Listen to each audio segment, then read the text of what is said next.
see, and so there aren't, silver bullets on it, but there are things that we can do to be most effective, and the work that you all do is just really going to matter, from local races to state races to whether Sherrod Brown is reelected or not. It just everywhere matters. My cat is joining the Zoom.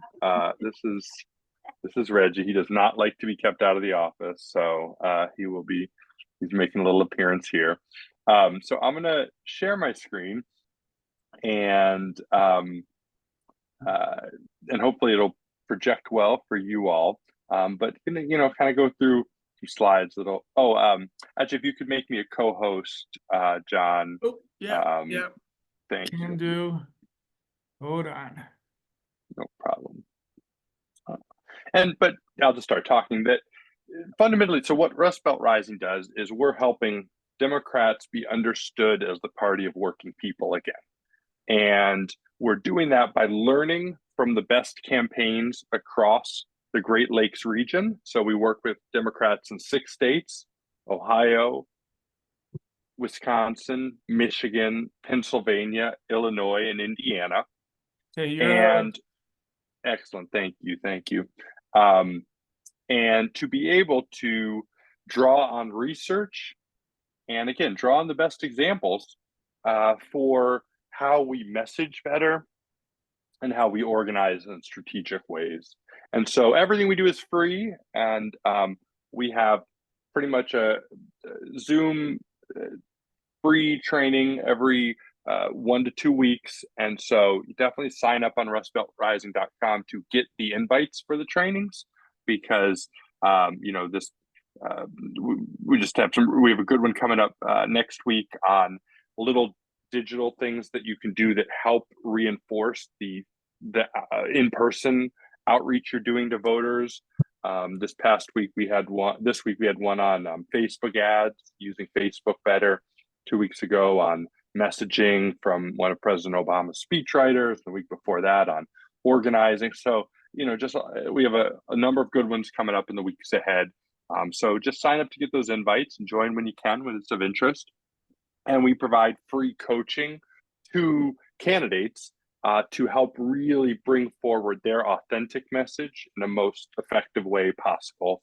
So we do some different polling, and we have messaging on lots of different issues that you can draw on to know what are some of the best ways to talk about this issue or that issue. So these are the examples, the kinds of sessions we do. There's our dear friend, Ohio now State Senator Kent Smith, presenting, or Michigan State Rep, or Wisconsin Lieutenant Governor, just learning from great leaders, change makers in the region. So I'm going to take you through some principles of messaging that we've come to think are most important, in areas like yours, and across our region, in blue collar places and rural places and small towns, and small cities.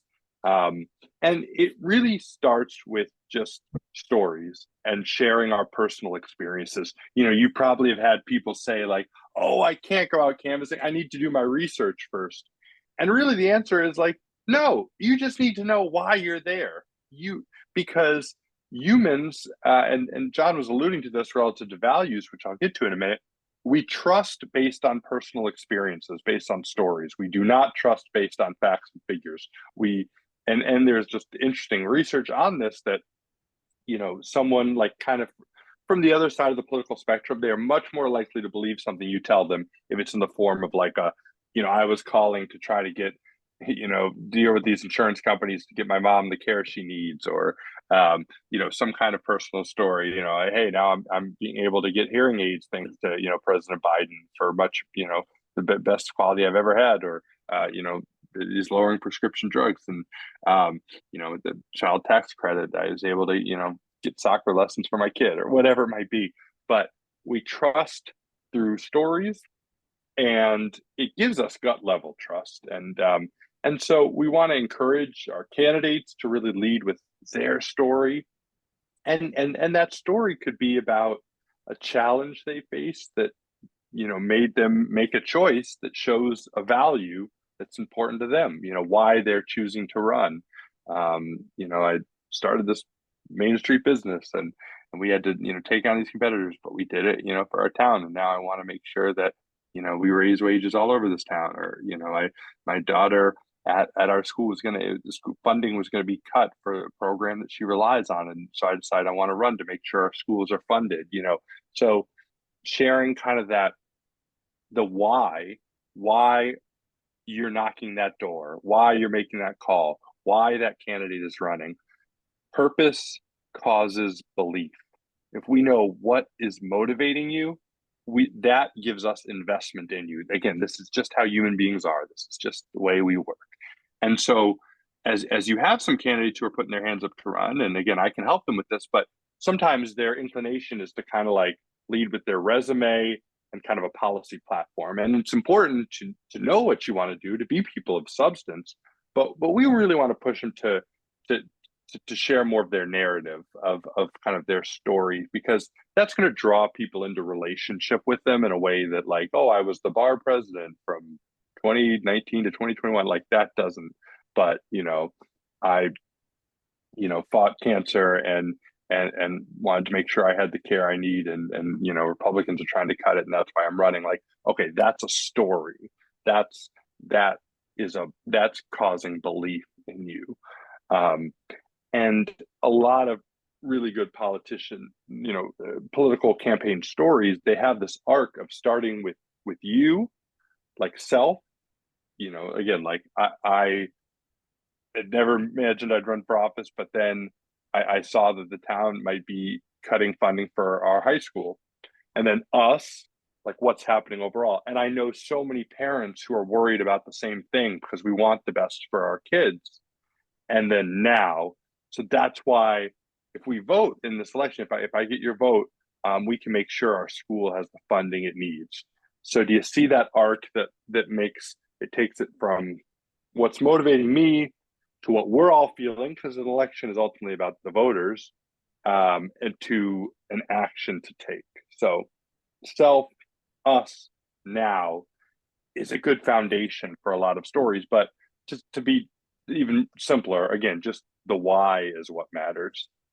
And as John mentioned, we really believe in using values first that lead into policy, but not jumping into the policy without the values first. We want to lead with a value that resonates with our audience, that we also share. That's why they're called shared values. And sometimes those values may not be like the default for us as, liberal progressive activists, but we still share it. It's just not always the way our circles might talk, but things like family, and or if it's authentic to your faith, and patriotism, American ideals, history. These are values that resonate with a lot of people, in Shelby. And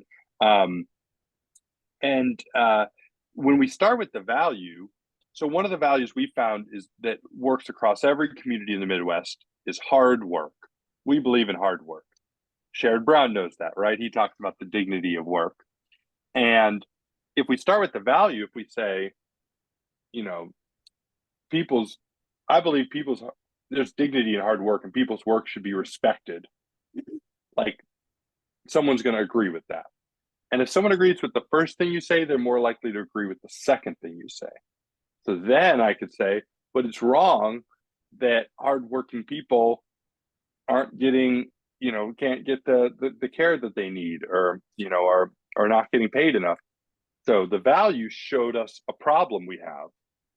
And then the value would show us the solution if we said, so that's why hardworking people, should be able to, be paid enough to raise a family these days, and keep up with the cost that they have. And that's why I'm really, believe in raising the wages here. So if we start with the value, but sometimes if we just start with the policy, people, like, their radar goes off of like, oh, you're in a different tribe than me. Like, this is you're the, the liberals, like the other side of the tribe. And then when we're talking, you're partisan, and and again, when we're talking to people that might be a little center right or just less political, less partisan, like, we could have a values-based conversation about what matters to us, and that can lead into the policy. And one thing that helps you talk about values that makes them real instead of just saying a word is say where your values come from of a value that matters to you. What if you so say you want to talk about hard work, say, you know, where you learned I learned hard work from my mom, growing up on this farm. I didn't grow up on a farm. I'm just like improvising. Like growing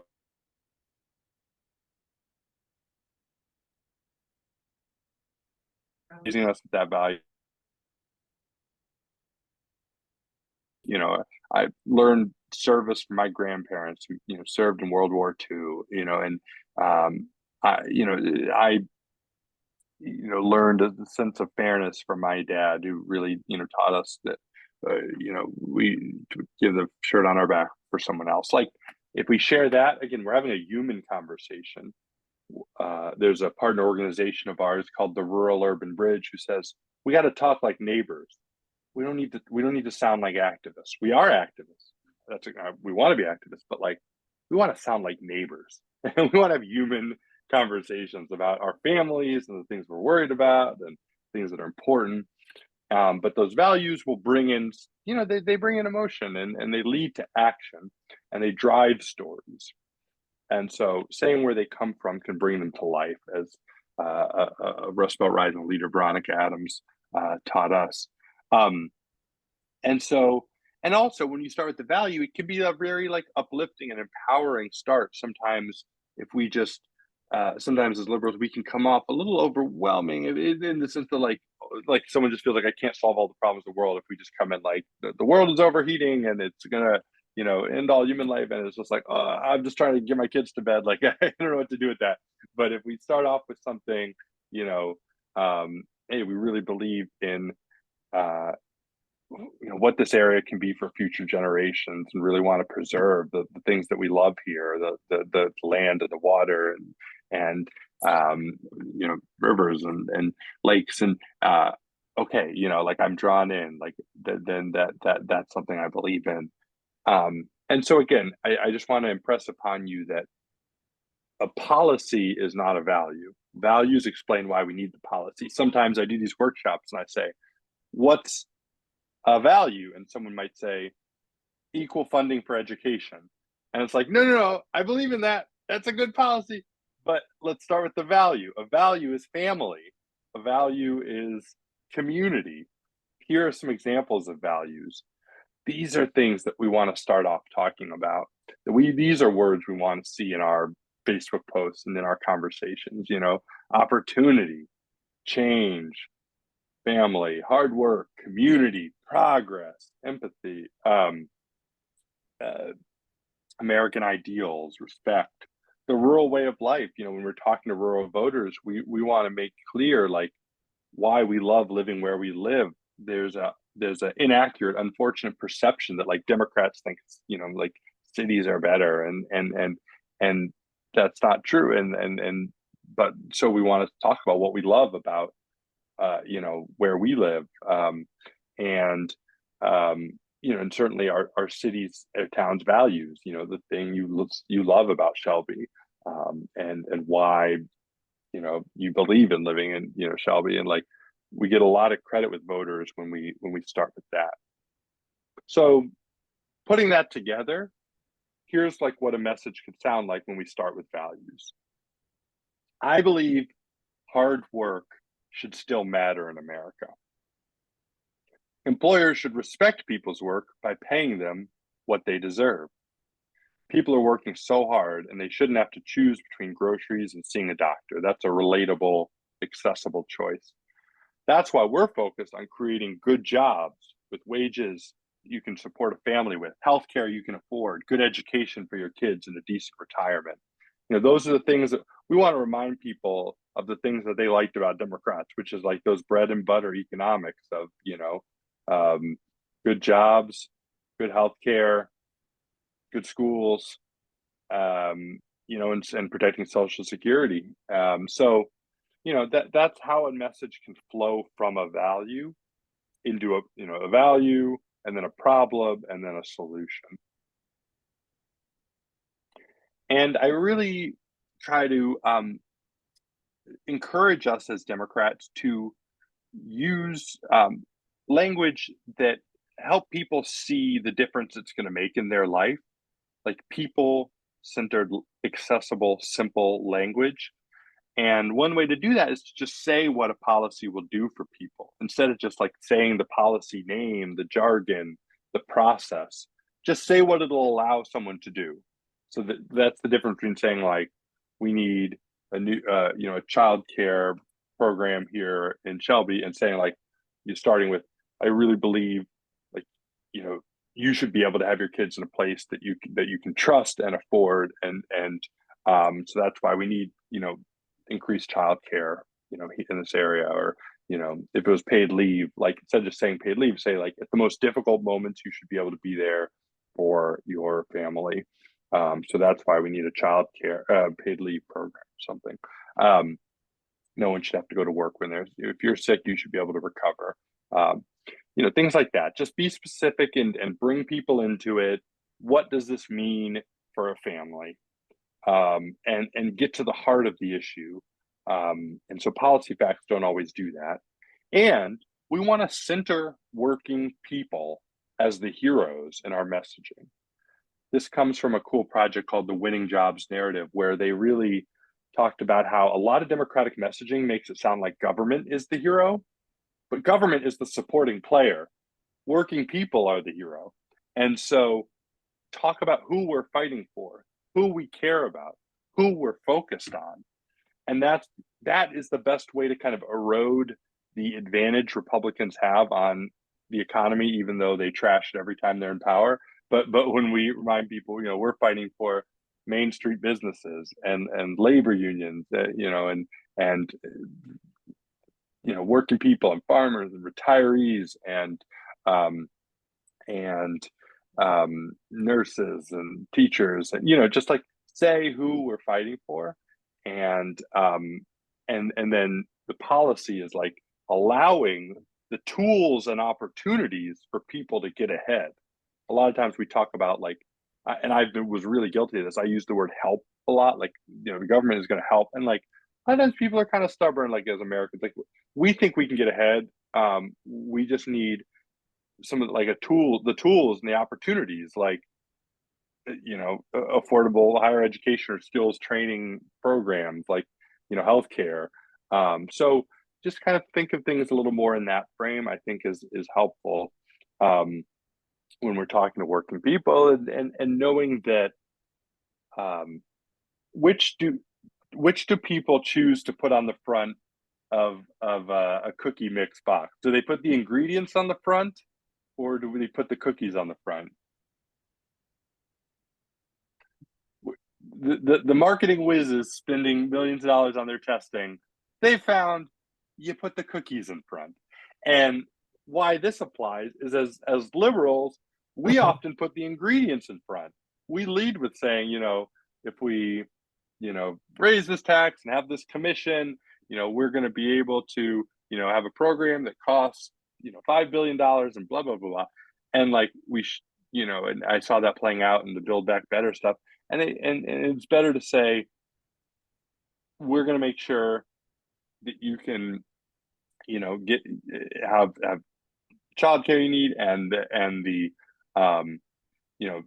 being able to afford post-secondary education, so you can get the degree or the certifications you need for a career, and to ultimately to be able to achieve the dreams you have, or so just lead with the thing people want, then we talk about how we get it. So instead of we need to bring the city council together to come with a policy, it's like, I want to make sure you can be there when your child is sick. Family is the value, not the price, not the taxes. Families, schools, care. So again, when you're drafting a Facebook post, when you're speaking to someone, just think about that sometimes. See if you might be catching yourself jumping to the process, and let's talk about the things people want. Because here's the thing: people like the things that we're for. They don't want all those things, but they keep voting for Republicans. And it's complex reasons why, around culture and and the way that Republicans get people focused on some issues that aren't as good for us.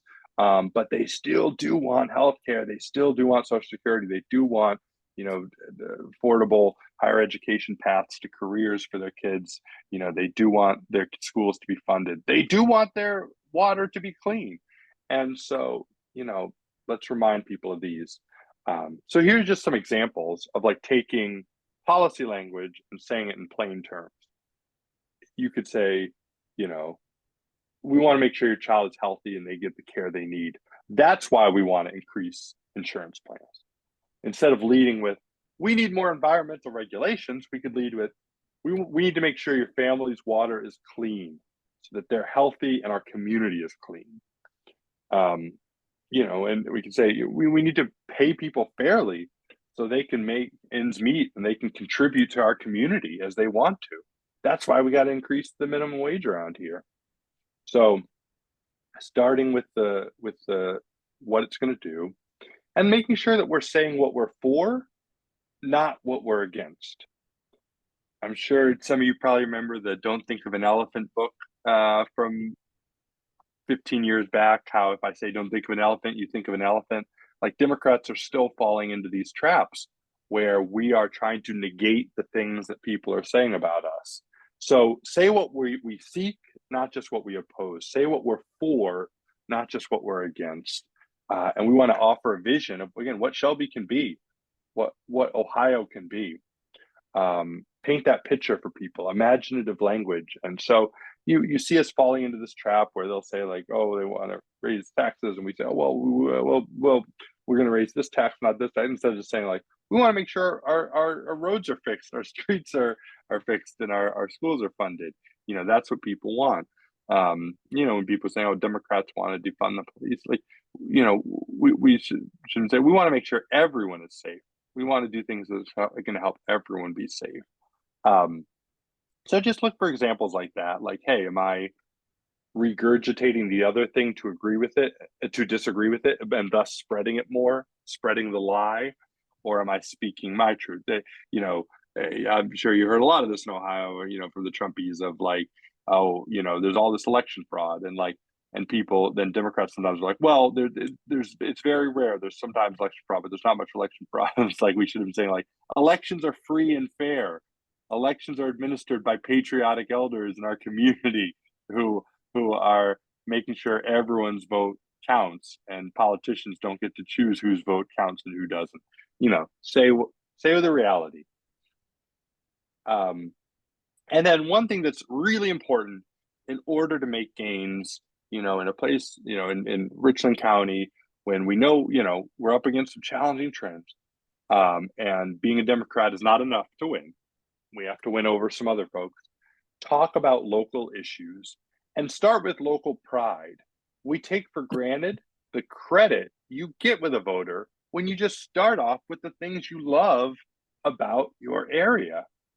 I remember being at a rural organizing conference, and someone said, people need to stop saying Democrats need to show up in our area. We're already here. People need to know we're here. You're here, you're here in a part of Ohio that, hey, a lot of Republicans and incumbents right now, but you're here and you love your community, you love where you are. And so and oftentimes if we're just immediately critical, even though we know these problems, but people can be defensive of their school, of their area. So we want to start with how we love it. And because we love it, we're concerned about XYZ and we want it to have XYZ. So when I won a local school board raise in, it was like, I was really careful to always talk first about like what a gem, like how much we love our school. And that's why I'm really worried that we could be losing resources and having funding cut. And so I'm running to make sure every classroom has the resources it needs. But I didn't jump straight to the funding cut, because I don't want people thinking I think it's a crummy school. Like, it's a great school, and so I want to, and so Shelby's great, and so we want to really start with that, and then thinking about issues that are like bugging people, that are bothering people, that are like going on locally that we talk about. So we had this Michigan guy who flipped a state rep district, a Trump district, and he talked about like there was this one railroad crossing that just like drove everyone crazy because it backed up everybody every day. and he wanted to go to Lansing to get the funding to build a bridge over it, essentially, something like that. And it was just like, he talked about like, I'll work with anyone to make this happen. And I think that's important in areas like yours where, that you're talking about, you're not coming off as like excessively partisan. It's that, we want to solve problems, want to work with anyone to solve them. And but at the same time, we do want to name the harm like caused by, these Republican incumbents, and name them for causing it. Sometimes we use passive voice, which is like jobs have been leaving our area, when we want to use active voice. This company took those jobs. Our representative voted to give tax breaks to a company that's hurting our city. Things like that, where we don't necessarily want to like always be saying the opponent's name, because a lot of like local, state rep elections is about name ID, but like we do want to like create that contrast. And another good arc of a message is values, villain, vision. 3 V's. This comes from Anat Shenker Osorio, a great comms strategist. So if you start with the values, I believe hard work should still matter around here. The villain, but right now our state rep has been, cutting funding for schools and giving tax breaks to the wealthiest in corporations. And then vision. So I'm running, or so my candidate I'm here on behalf of is running to make sure that we fund our schools and that we really grow our local businesses. Values, villain, vision, because our vision is most important, but we do want to name harm that's done and create contrast. And as you get out there and as you're talking to people, this won't come as a surprise to you. I think this is maybe affirming probably your instincts, but a great trainer and international negotiator, Ken Hyatt, helped us understand that you can't persuade if you're not persuadable. Now, I'm not saying you're going to be persuaded to become a MAGA person, but you can learn from everyone. And here's the thing with humans. They're not going to want to learn from you until they see you're interested in learning from them, for the most part. And so we want to have a genuine openness to everyone's experiences and not come to voter contact with a mindset of like, well, all the truth is in my head, so I'm going out to educate the masses who don't have the truth in their head yet. And because again, we can learn from everyone of what's been happening on this block, and and what's going on with their kids and different things. So sometimes we're like, a lot of times politics, it feels like it's all about hitting as many doors as we can. But I do want to encourage you, when it's someone who's open and promising and like, don't waste time on someone who's just like hardcore Trump is Jesus, I worship Trump. Like, okay, move on. Your time is valuable. When we're talking to someone who's just maybe a little less like disenchanted with politics, a little less partisan, like, go ask that first question and then ask a follow-up question, then ask another follow-up question. Don't just be thinking of like, oh, okay, I have the right talking point to respond. As Kent Smith says, how we make people feel matters more. No, what we say matters less than how we make someone feel. And that, or they won't remember what you say, but they'll remember how you made them feel. And people want to be listened to, and that's how they get that gut feeling of trust for you, and you say on behalf of the local candidate you're working on behalf of. We want to convey we're on their side, we care about them, and so first understand where they're coming from, then try to be understood, as they say in business. And as they teach in social work, like persuasion doesn't necessarily just happen so easily of you telling them what to do. Like, we have to ask questions and help people kind of work through this in their own mind. So we want to understand where they're coming from, and and that can be asking things like, so what I hear you saying is, and you're kind of like showing that you're listening and summarizing that back, or having more inquiries, acknowledging, sharing stories, and we're coming with curiosity, not judgment. It's not I'm right, you're wrong. But in thinking about the kinds of follow-up questions. There's exploratory ones, like to try to learn the real issue that's behind. They said this one thing. I don't know. They said like, "What's your biggest issue?" Oh, COVID. Uh, okay, but if I just jump to a public health response, they might be concerned about like how it affected business during the pandemic. Or if I jump to an economic answer, they might be more concerned about public health. So like what aspect of it? How is that affecting you? That's an impact question. Clarifying question is like, well, I want to understand. If they said like, oh, all our schools are, teaching like CRT now. Like, well, I want to understand, why you're feeling that way. If you spent time in our schools recently, like, for me when I'm there, I think, with my daughter, like they're doing a great job really teaching, reading, writing, and math, and so I'm just kind of like riffing on this, but sometimes when people are believing misinformation, like if we try to understand where it's coming from, they might start, instead of just saying like you're wrong or you've been lied to, you're lying or you're gullible, they might start to let go of it a little more. We could summarize, and if we're talking about voting, um, planning is really key, especially for young people, like helping them think through like how they're going to vote. What do you know? Do you want to vote early? Do you know where the polling location is? When will you do that?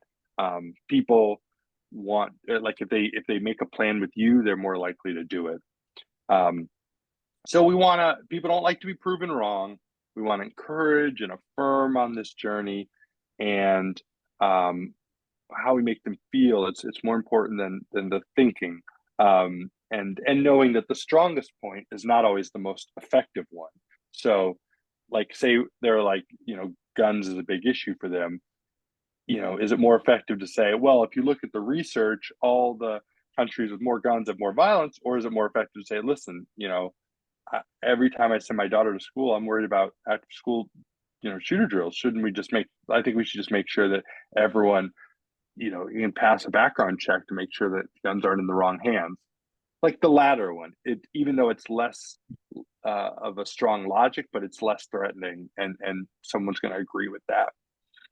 And so, as you all think about some of your tactics to get this messaging out, and again, we can, happy to kind of answer questions and talk about what you all are doing, and some of the things that we find to be most effective. But a couple notes here is just understanding that like authentic content is the best thing right now, in terms of like you can make a 30-second selfie video on your phone and post that on the Shelby Dims page, and then ask different individuals, send them a link, ask them to share that, and people believe that more than they do a slick political ad. And so just know that real people explaining how policy affects them, that was the most effective kind of content in 2020. And that's good because we can all make it. We can all do that. We don't need to be good at technology at all to just share personal experiences. And Facebook shows people things from their friends, and more people are like blocking out the advertising and are just trusting what people they trust tell them. So something called relational organizing is asking you to ask people to say, like among your group, to like make a list of 50 people you can talk to. Think about group chats you might be on in text, or people email, or if we do letters to your neighbors that again your area Dems could send out, put a list together, do the photocopies, but people are going to trust what people they know tell them. And so we want to think about all the people we know and how we can map out your district of like who knows people where. People look for cues of people like them supporting someone, and so especially in an area where you're trying to move the margin from 60% Trump or whatever, people need permission structures, meaning someone like them voting for someone else. And again, and it really helps the down ballot, because that's the vouching for, look, I know this candidate Aaron is great. He helped us with XYZ. He's really motivated with this. Ask for your support for voting for Aaron. Those things again, and this is old fashioned stuff. Like we've always done this, but it just really push ourselves through more of it. And we also, of course, want to knock on the doors that, the Ohio Democratic Party's data tells us, like, these are persuadable voters who are, like, not hardcore Republicans. Like, we want to knock on those doors. And then these are unreliable Democratic voters. These are the people we need to make sure, they share our values, but they may or may not vote. We want to talk to them. So the data is important to have those, lists, but also don't discount the power of relationships and trusted messengers, key endorsers. Endorsers are not just elected officials. It's anyone who has some people that respect them.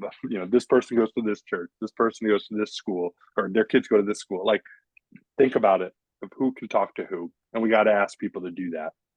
And again, quick selfie videos and social media ambassadors. Like, it's great if your Dems post something on Facebook, but like, then send direct message that link to the people you want to share it, because we want their friends to see it. We want the people they went to high school with to see it. So let me stop there, because went a little over time. But like I said, anyone who's running your air, hope they will sign up at rustbeltrising.com to get our help. And any of you should sign up too, because we'd really love to have you as part of this community of practice, of people learning from great presenters, who are giving us more tools in the toolbox to go out there and do the hard work that you're doing. This is my email. If I definitely want to take questions now, but if there's other things after this you want to talk about more, in our social media. So again, you all are the tip of the spear. You're doing the work. I commend you to being on a Thursday night listening to some guy on the projector in front of you, trying to offer things that I hope will help. But I just really thank you for keeping the work going and growing it. And like I said, whether Sherrod Brown's reelected or not, you all will be key to determining that, and you're making progress to make change in your area, to elect great Democrats. So just thank you for being part of this Dems group, and thank you so much for having me.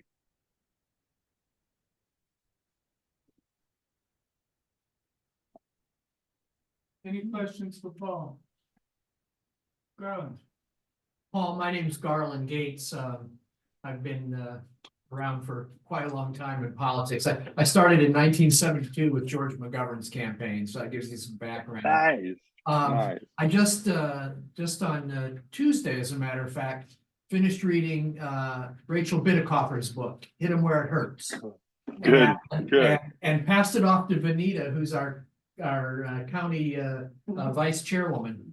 But a number of the things that you've said tonight, she has, it resonates with what she wrote, particularly leading with values. And I think the order is there, but lead with values. I think she more said, then the vision, but then you name the villain.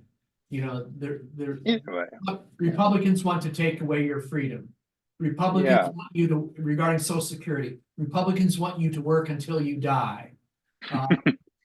Republicans are taking public school dollars and sending them to unregulated charter schools. But and she was saying you don't need to name the candidate, but her negative partisanship is, we don't have to talk about Bernie Moreno. We have to talk about Republicans. It's a broad brush that we target all the Republicans, that their policies are antithetical to what is good, not just to what we believe, but it's antithetical to the country. Yeah, I would actually put a few. So I thank you for everything you've been doing, and I love that you're spreading this, and I agree with that 95%. I guess the one caveat I would say is I do try to sometimes say, like, MAGA Republican politicians or Republican politicians, because I think in an area like yours, like, there's a woman we want to win whose husband's a Republican, who votes Republican. And so if we're just like Republicans are bad, like, I do think sometimes that can have a sharpness that may not help us. But it also depends on who the messenger is. So like that is great for you all on behalf of the area DIMS to say, but then like that's not what our commissioner candidate should be saying, because Right. he doesn't even probably need the villain part of that message. Like, you know, the values and the vision probably is right for, you know, a county commission race, or, you know, maybe the state rep race where we're trying to raise our visibility. So, you know, I think it depends on, yeah, which thing we're talking about. And, you know, and again, kind of just like figuring out, you know, our audience of, the and also knowing like, hey, are we talking to, like, are we motivating a Democratic audience to vote? That's where, or like people that share our values, that's where talking about that, the threat of, you know, our freedoms, like that might be really motivating to like a young person who otherwise doesn't know like if they should vote or not. But then sometimes in a persuasion audience of like, again, we want to bring someone along, but like her whole family is Republicans, like that's where I do think sometimes we do want to be sensitive to, doesn't seem like we're like this overheated partisan that's like thinks her family's bad, but we are talking about like their policies, their behaviors, you know, and again also that sense of like Biden does this a lot, like these MAGA politicians like creating some space for someone who's been a Republican to be like, okay, because I don't like what's happened there, so we can win their vote. But if we're just like Republicans are bad, they might feel like you hate me. But if we're like, you know, MAGA Republicans are trying to take people's freedoms, then we're focused on the behavior and we're focused on like this extremism, and then we're creating a nice space for her. So just some things to think about. My reaction to that, but love that. Any other questions? Okay, thank you so much, Paul. Oh, Really, and one thing. Oh yeah, I appreciate it. I just wanted to mention again. We do have guides talking about like each issue, like on the economy, on abortion, on different things. So please do sign up, and I can share that with you all, because if I was doing a longer training, we'd go through what we know about environment and education and each thing. So, but we have some of that if you're ever interested of what does research tell us about some of the best ways to talk about different issues. And again, personal experience is what matters most, and values. But there are some things we know about some language choices that can make things extra persuasive. So thank you again, John, for having me. fantastic, fantastic. And Paul, I'll share your email with everybody. Good, great, yes. Please even feel free to reach out. Now I feel part of the Shelby area Democrats, and so want to continue being helpful and being part of your work. So keep you posted.